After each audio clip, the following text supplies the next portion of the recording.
She didn't scream, she didn't cry. She just looked at me like I was already a failure and said, "I can't be with someone who's going nowhere." No hesitation, no second thoughts. Just like that, 2 years of memories meant nothing. I remember standing there, trying to say something, anything, but the words wouldn't come out. Because deep down, part of me was terrified she was right. 3 weeks later, I was standing in my own mansion, and the same girl who called me broke was outside my gate, begging for another chance. Hey, what's up, guys?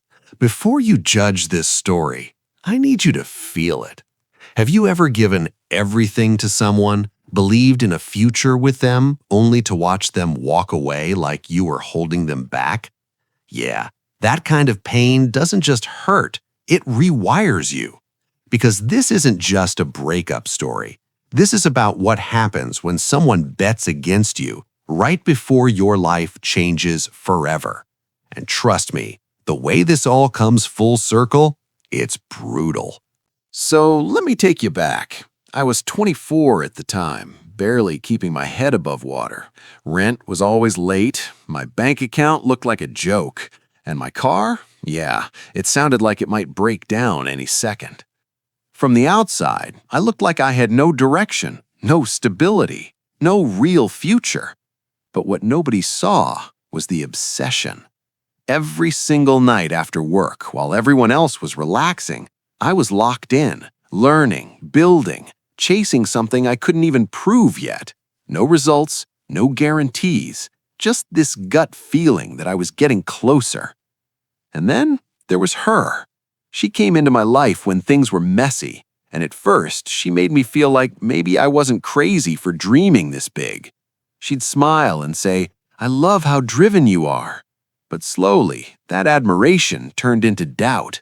The looks changed, the tone changed, and eventually, so did everything else. That night is burned into my memory like it just happened yesterday. We were sitting in her apartment, silence thick in the air. No music, no TV, just tension. She didn't even look nervous. That's what hit me the hardest. She crossed her arms, looked straight at me, and said, "I've been thinking, and I need someone more stable." Stable? That word didn't just sting, it cut deep. I tried to laugh it off at first, like maybe she was joking, but she wasn't. So I leaned forward and said, "Just give me a little more time. I'm close, I can feel it." She shook her head slowly, almost like she felt sorry for me. Feelings don't pay bills. That was it. That was the moment everything cracked. No yelling, no dramatic scene, just cold, quiet, final. I remember sitting there, heart racing, trying to process how someone who once believed in me could switch up like this. Then she stood up, grabbed her phone, and said, "I can't keep investing in something that's going nowhere."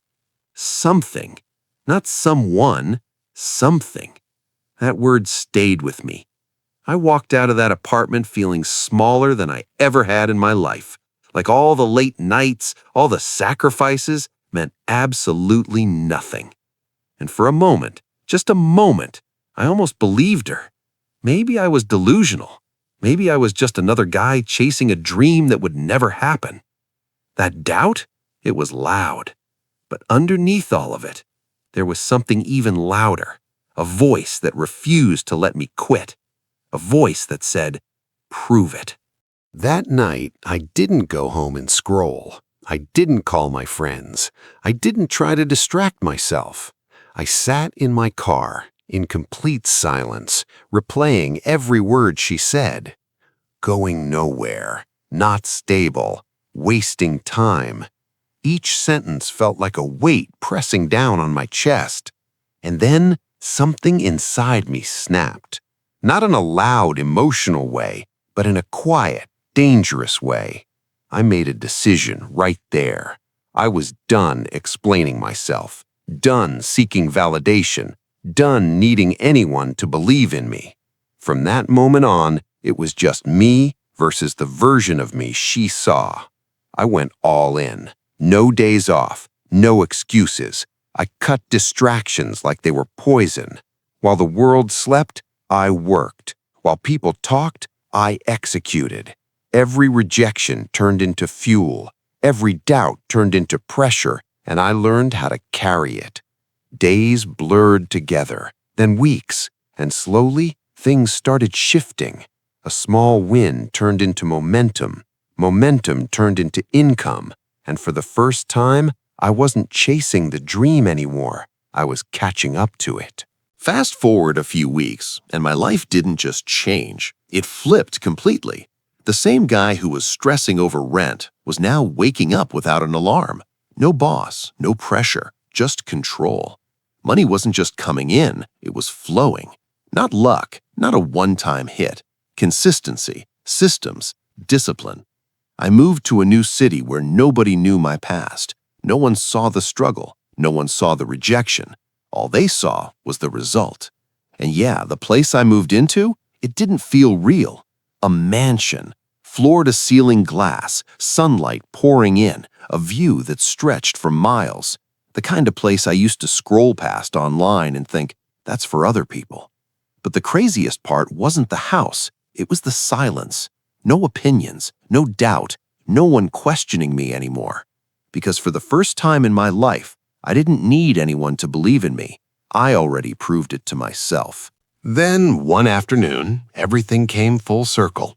I was sitting in the living room, sunlight cutting through the glass, complete silence, the kind of peace I used to dream about. Then my phone buzzed. Her name popped up on the screen. For a second, time froze. All the memories hit at once, the late nights, the arguments, the way she walked away like I was nothing. The message was simple. Hey, can we talk? No apology, no explanation, just that. I stared at it and felt nothing. No anger, no excitement, just clarity. I didn't reply. A few hours later, my phone buzzed again. This time it was security at the gate. There's someone here asking for you. I pulled up the camera feed, and there she was, standing outside the gate of the same kind of life she once said I'd never have. But this version of her, completely different. No confidence, no attitude, just hesitation. I walked out slowly, letting the moment breathe. She looked at me, eyes searching, voice shaky. I didn't know, I didn't realize, I made a mistake. And in that moment, I realized something powerful. She didn't come back for me, she came back for what I became. I stood there for a second, just looking at her. Not with anger, not with hate, but with a kind of calm that only comes from knowing you made it through something that once broke you. I said, "You were right." For a split second, her face lit up, until I finished. "Back then, I wasn't enough for the life you wanted." Silence. Then I looked her dead in the eyes and said, "But now, you're not enough for the life I built." I turned around, walked back inside, and never looked back.